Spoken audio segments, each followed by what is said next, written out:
Hounds of Love is a nightmare of a film that takes place in 1987 suburban Perth, Western Australia. High schooler Vicky Maloney's parents are divorced, and she is not particularly fond of her mother. Seems like she blames her for leaving her father, but she reluctantly spends 2 nights a week at her place. During one night, her mom forbids her from going to a party, but she sneaks out anyway, and in an innocent lapse of judgment is randomly abducted by a disturbed couple of serial killers, John and Evelyn, who are no amateurs when it comes to abducting, torturing, raping, and eventually murdering innocent young girls for their own pleasure. It's kind of what they do. With her time running out and being close to the limit of her endurance, Vicky has to find a way to somehow drive a wedge between the couple if she is to survive. This is a film I can say is an exercise in many things. It's an exercise in some excellently crafted tension. It's an exercise in this very less is more sort of filmmaking, and it's also an exercise in presenting us with psychopaths that, contrary to a lot of other films in which psychopaths are just mere cartoon characters, here the psychopaths feel like real, genuine, and three-dimensional people. And that just makes the whole thing a bajillion times more terrifying and discomforting and disturbing and unsettling. The extreme violence in the film is never presented in a way that feels gratuitous. I mean, when you really pay close attention, you start to realize that you're barely even seeing any of the violence, and there is some extreme sexual violence in this film. There's about as much nudity in the film as there might be in an American Pie movie. But the film is constructed in such a masterful way that everything that's suggested has immediate impact, and your imagination fills in the blanks, and it's terrifying and it's unsettling. Despite this being a feature film debut, I think writer and director Ben Young definitely knows what he is doing, and he is definitely a talent to look out for. And I think he really wanted, and for the most part I think actually succeeded in making a more complex film than what we typically come to expect from an abduction thriller like this. And I think in order to achieve that, definitely some stylization was needed. The film features some very extreme slow motion every now and then, and when it comes to slow motion, I always think of it as this gimmick that looks cool every now and then, but it's many times it's overused and it doesn't really mean anything. But in the case of Hounds of Love, while being very on the nose certain times, it actually does have a purpose. The film actually does start out this way. We see this subjective point of view shot in extreme slow motion. It moves so slowly that it actually took me some time to realize that I'm not looking at a picture, I'm not looking at a 3D picture, that I'm actually looking at people moving. And the camera is focusing in on the bodies of these girls playing volleyball and moving around slowly in the sun. And this suggests two things: that someone is spying on these girls, is lusting after them, and is cunningly and patiently preparing to do something terrible to them. And two, that since we don't see the faces of the girls, we only see their bodies, that the person spying on them is not really seeing them as people, as individuals, but rather that he is seeing them as objects of desire.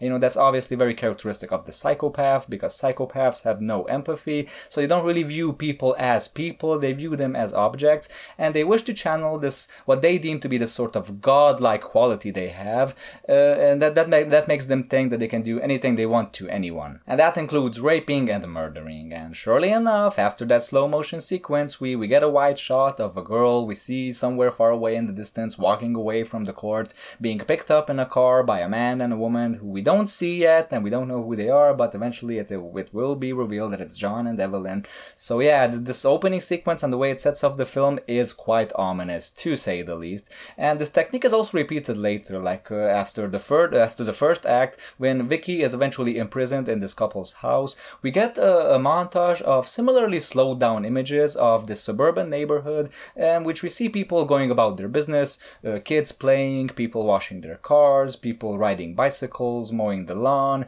and it's heavily stylized both visually as well as on an audible level. And it's so strange, because something that should be so peaceful and calming is something actually quite terrifying, because we the viewers are the ones who actually know what is going on in the background, and you really get the sense that despite being surrounded by houses and by people, nobody knows the atrocities that are going on in this neighborhood, and it's just gut-wrenching. That's the whole environment. I mean, even when Vicky's parents go to the police station and announce that she has disappeared, they just shrug it off and say that she's probably run away and she'll come back in a few days. I mean, this is how it always happens. I mean, this is just a fucking community that is absolutely completely unaware and unused to the idea that people, especially young women, disappear in the hands of serial killers. There's also other scenes in which the technique is repeated, the slow motion, I mean.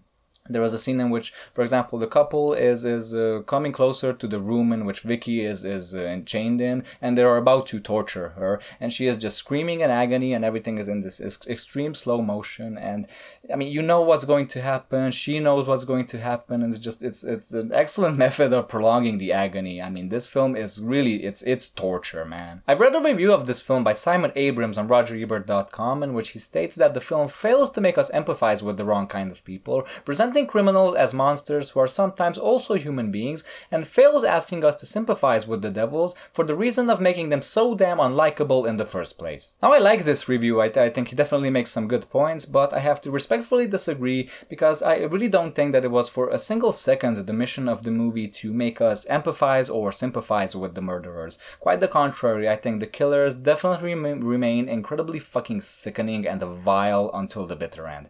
I think the film is definitely much more about what makes a certain type of killer or psychopath tick. And there are different types of murderers. There are men who rape and murder women. There are women who poison men. But there is that very special type of psychopath, the woman who helps a man to rape and murder other women. And I don't know, to me that's just on a whole nother level of malice right there. Serial killers are actually not so different from a lot of politicians. I mean, their tactic is incredibly similar and simple. Seek out the most vulnerable people in their toughest time, tell them exactly what they want to hear and need to hear, and they'll be by your side no matter how batshit crazy you are. And this is the situation here as well. Evelyn was saved by John from an abusive relationship in which she was constantly beaten up, and it is revealed that she has either one or two children. She at least has one child for sure that she probably lost custody of, and now she would do anything to get that child back. And they also have a dog she is very fond of, but even finding all of this out, even finding out that she is incredibly fond of the dog and of her child, and even though she seems to be less sexually deviant and less bloodthirsty than John, and even though she seems to be very dominated and very confused, this is a person I still didn't have any sympathy for. I mean, she is a mother, for fuck's sake, and she is able to do this to another person's child. No sympathy, no empathy, fuck that bitch. She deserves to burn in hell 10 times over, a million times over for what she did. No. Nonetheless, you still end up rooting for Evelyn somehow, at least indirectly, because you really hope that she will come to her senses, at least for Vicky's sake, because John, on the other hand, is the true demon. He is a completely hopeless case. He is cold, he is calculative, he is dominating, and he is savage. And Vicky, despite being terrified, is very observant and is trying to use this information about these two and using Evelyn's naivety to pin these two against each other somehow. And her survival skills are incredibly commendable.